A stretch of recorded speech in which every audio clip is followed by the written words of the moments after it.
মাগো ওরা বলে। লিখেছেন আবু জাফর ওবায়দুল্লাহ। কুমড়ো ফুলে ফুলে নুয়ে পড়েছে লতাটা, সজনে ডাঁটায় ভরে গেছে গাছটা, আর আমি ডালের বড়ি শুকিয়ে রেখেছি।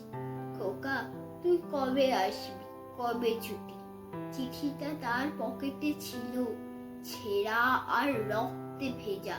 মাগোরা বলে সবার কথা কেড়ে নেবে, তোমার কোলে শুয়ে গল্প শুনতে দেবে না। বলো মা, তাই কি হয়? তাই তো আমার দেরি হচ্ছে তোমার জন্য কথার ঝুড়ি নিয়ে, তবেই না বাড়ি ফিরবো। লক্ষ্মী মা, রাগ করো না, মাত্র তো আর কটা দিন। পাগল ছেলে, বা পরে আর হাসে, তোর উপরে রাগ করতে পারি? নারিকেলের চিড়ে কুটে উড়কি ধানের মুড়কি ভাজে, এটা সেটা আরো কত কি।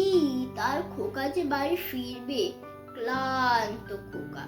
কুমড়ো ফুল শুকিয়ে গেছে, ঝরে পড়েছে ডাঁটা, পুললতাটা নেতানো। খোকা এলি? ঝাপসা চোখে মা তাকায় উঠোনে উঠোনে, যেখানে খোকার সব শকুনিরা ব্যবচ্ছেদ করে। এখন মার চোখে চৈত্রের রোদ পুড়িয়ে দেয় শকুনিদের। তারপর দাওয়ায় বসে মা আবার ধান বানে, বিন্নি ধানের খই ভাজে। খোকা তার কখন আসে, কখন আসে।